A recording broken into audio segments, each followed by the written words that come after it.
Have you ever felt like no matter what you do, you just can't seem to get the respect you deserve? It's a frustrating feeling, right? You try to be nice, you try to be helpful, but something just isn't clicking. Well, what if I told you that earning respect isn't always about adding new, impressive skills?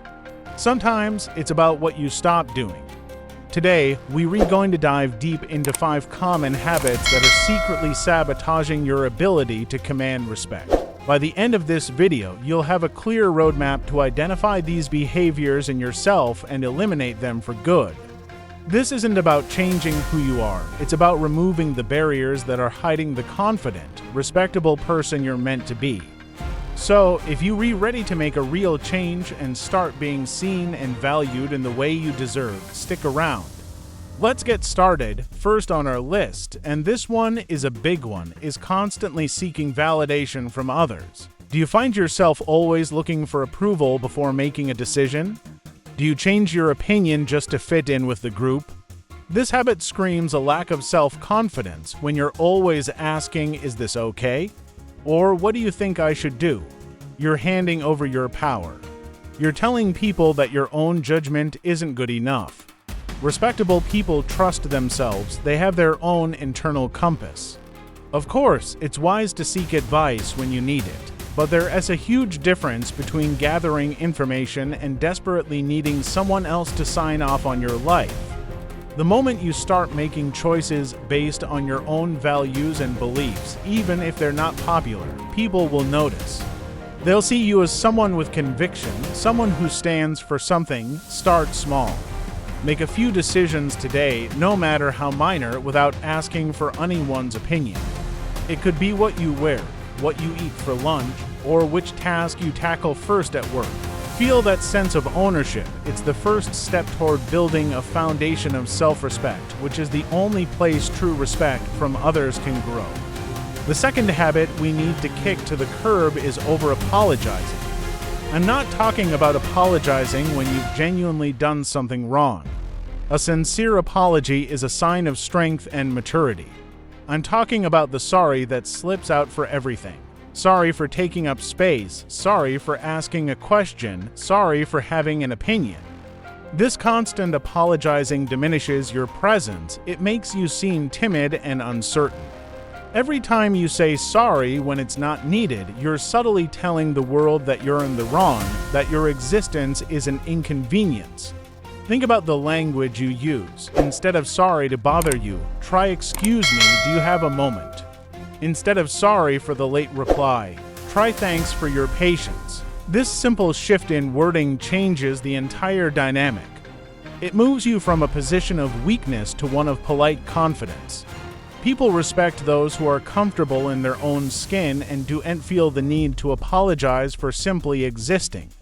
Pay attention to how many times you say sorry in a day.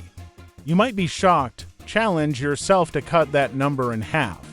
Replace it with phrases like thank you and excuse me. It will feel strange at first, but it will fundamentally change how others perceive you. Moving on to habit number 3, gossiping and speaking negatively about others. This one can be tempting, right? It can feel like a way to bond with people, to be in the know, but in reality, it does the exact opposite. When you constantly talk badly about people behind their backs, what do you think the person you're talking to is thinking? They're thinking, "I wonder what they say about me when I'm not around." It completely erodes trust. Respect is built on a foundation of integrity and trustworthiness. People who are respected are seen as reliable and principled. Gossiping signals that you lack integrity. It shows that you're willing to tear others down to make yourself feel better or more important. Instead of participating in gossip, make a conscious effort to steer the conversation in a different direction. Or better yet, say something positive about the person being discussed. If you can't say something good, it's better to say nothing at all. Be the person who builds others up, not the one who tears them down. This reputation for positivity and discretion is magnetic. People will not only trust you more, but they will respect you for taking the high road. True leaders and respected individuals focus on ideas, goals, and positive action, not on the faults of others. The fourth habit you must remove is making promises you can't keep. Your word is your bond. It's one of the most valuable assets you have. Every time you say I'll do it and then fail to deliver, you chip away at your credibility. It doesn't matter if it's a big promise to a client or a small promise to a friend that you lines call them back. Broken promises, big or small, send the same message: you are unreliable. People respect those they can count on. They respect consistency and dependability. Now, we all have moments where we get overwhelmed and things fall through the cracks. The key is how you handle it. Instead of just letting it slide and hoping no one notices, be proactive. If you know you're not going to meet a deadline, communicate that as early as possible. Explain the situation and offer a new timeline. This shows that you respect the other person's time and that you take your commitments seriously, even when you can't meet them perfectly. A better approach is to learn to under-promise and over-deliver.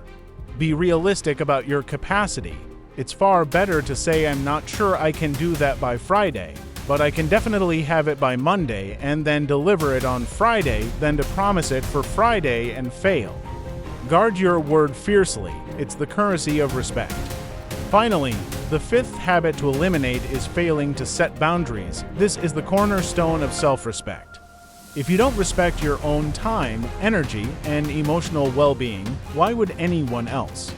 People who lack boundaries are often seen as pushovers. They say yes to everything, they let people take advantage of their kindness, and they constantly put others' needs before their own, to their own detriment. This doesn't earn you respect, it earns you burnout and resentment. Setting a boundary is not about being mean or selfish.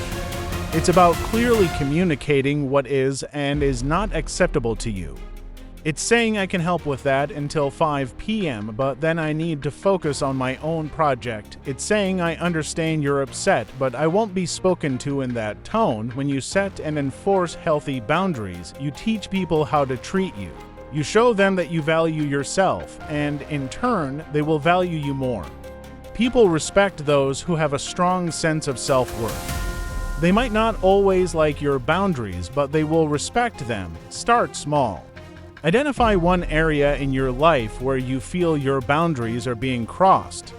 Politely and firmly state your limit. It will feel uncomfortable, but with practice, it becomes second nature. So there you have it, 5 habits that are silently killing the respect people have for you. To recap, stop seeking constant validation, stop over-apologizing, quit gossiping, stop making promises you can't keep, and start setting firm boundaries. You'll not only notice a change in how others treat you, but more importantly, you'll feel a profound shift in how you see yourself. You'll walk taller, speak with more confidence, and live with more integrity. And that self-respect is the most powerful and lasting kind there is. Which of these habits resonated with you the most? Let me know in the comments below. I'd love to hear your story. Thanks so much for watching. If you found this video helpful, please give it a thumbs up and consider subscribing for more content on personal growth and confidence. See you in the next one.